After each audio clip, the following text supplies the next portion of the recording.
Thanks to our rabbis. You may be seated, and we call up Jim Barnett, who will take us through every last bit of Toldot that there possibly is.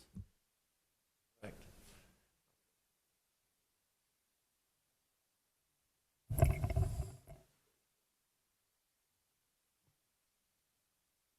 Shabbat Shalom. Jacob and Esau. It's actually one of the more surprising of the stories in the Torah, certainly in Genesis. I mean, there's strife between siblings. It really is a theme that goes through the whole thing. Cain and Abel. Today it's Jacob and Esau. I don't know what you'd think of Ishmael and Isaac. They didn't really strife, but their parents did. Their moms did. And then, of course, later on we'll get Joseph and his brothers. And there's not always... It's not always hard to find fault with the people who come out on top. And that's true even today. So Jacob becomes our ancestor, one of the patriarchs. In fact, we take his name. Eventually he gets a new name. And we are the people of Jacob. We are the people Israel. But he becomes one of the patriarchs in a way that raises some eyebrows. And so I actually wondered, looking at these two, and thinking, as we always do, because we're always in an election cycle, they never end. We just voted, and nonetheless, we're plunged into the next one. And so, I don't know, it just came to my mind. If all we knew about these two was what we learned in today's Parsha, look at the rest of it later.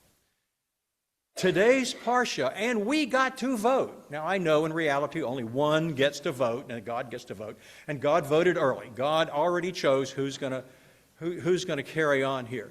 But if we got to vote, who would we vote for? What kind of leader would Esau have made had he come out as the winner? Here's what we know about Esau. Let's look first at his strong points. Esau is a hunter, and he is Isaac's favorite child. And he is described as a skillful hunter, a man of the outdoors. And so we might conclude that he is a man of action. And we read in the story that he habitually brings food to Isaac, because when Isaac later asked for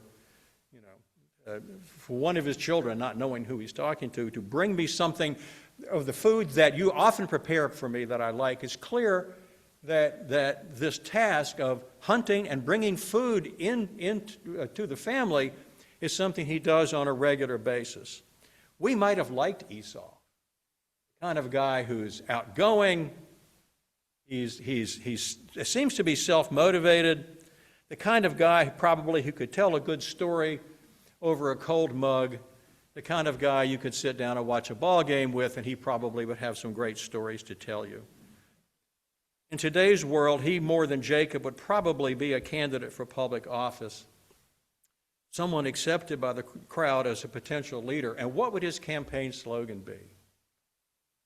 I stepped into the shoes of his campaign manager, and I came up with this one. It's short, it's punchy, it's I provide. I provide. Who do you vote for? I provide. In fact, any candidate today could campaign on that one. Now let's look at Jacob's strong points.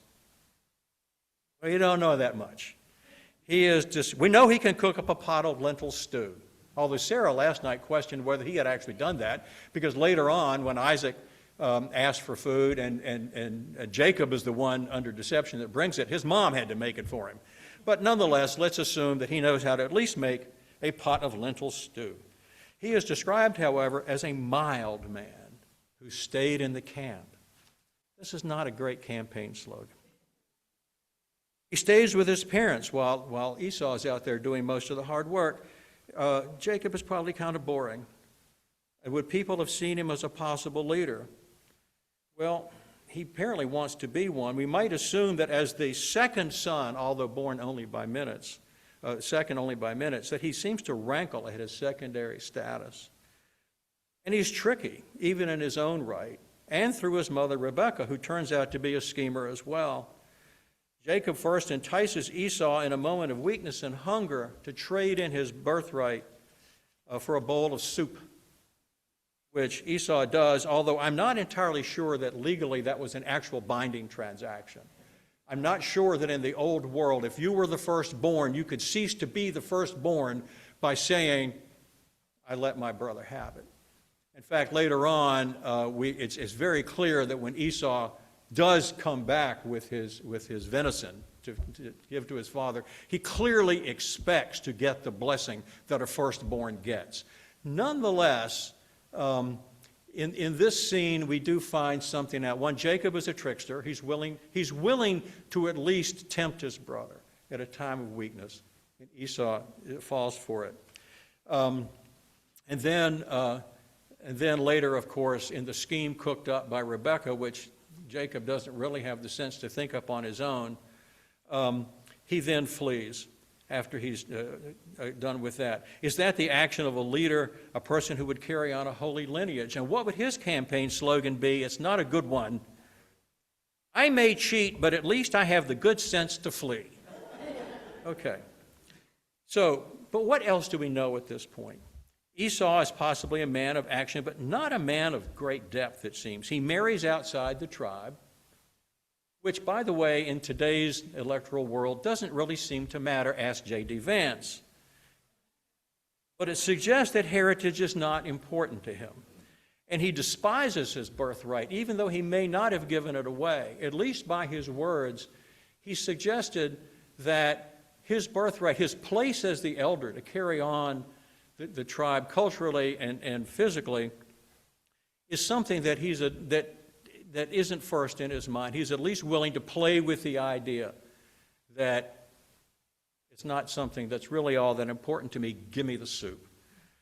So, and Jacob seems to have no will or ambition of his own if we're trying to look at him in greater depth. He'll do whatever his mom says, possibly even against his own judgment, and then run from the consequences. So if all we knew about these two was what we learned in today's Parsha, I think the vote would go overwhelmingly for Esau. Certainly in today's world, that's probably the kind of person we look to as a leader, rather than the mild-mannered guy who stays home and does what his mom tells him to do. Okay, but it's not all we know, because we have read ahead. This is not the first time that any of you have read Genesis, and so you know some of the stuff that goes on. Jacob's life does evolve. Next week, in fact, we will read that Jacob, while on his flight, camps at Bethel, the name he gave it, which he probably had before, and he will dream of a stairway to heaven, and he will talk directly to God. And he will say, and this is actually one of my favorite lines in all of Torah, surely God was in this place, and I did not know. We see in there a spiritual awakening in which Jacob is able to say, there's a spiritual world. I may not have encountered it before, but now it smacked me in the face, and I have at least the depth to be able to recognize what has happened. So he knows then, and the promises is made to him just as it was to his father. Then he labors under Laban, and he shows some of his tricksterness as he figures out through cattle breeding how to deprive Laban of much of his own flock. But nonetheless, then we see that he will later attempt peace with Esau. And in fact, they do join together as brothers at Isaac's burial. But he will then favor one son against the others with what appear initially to be disastrous consequences as Joseph taunts his brothers and then ends up being cast into slavery, causing a horrific family rift. But finally, he will see his sons reunited in Egypt as the stage becomes set for the molding of a family into a nation through the turmoils and ordeals of slavery and strife and the gifts of miracles. So the Torah doesn't really explain Jacob. Incredibly interesting character, multi-depth, multifaceted, nor does it explain away his shortcomings and his occasional guile. But by the end of Bereshit, we can see something of the whole man and perhaps see that it had to be him all along and not Esau after all. Far from perfect, but would Esau have endured what Jacob endured and remained committed as a leader of that family? Remember that there's no longer an Edom, a kingdom of Esau, but there is still in Israel. And in today's Parsha, we can begin to marvel at somehow at how God's plans can come together, and how God apparently was able to see in Jacob what Jacob himself could not show to anybody else, and pick him out as the leader. And so the Shabbat blessing that I hope for you is that as you go through life and as you encounter people along the way, look behind obvious weaknesses, obvious faults, and try to see where true strength may lie, and may others see it in you. Shabbat shalom.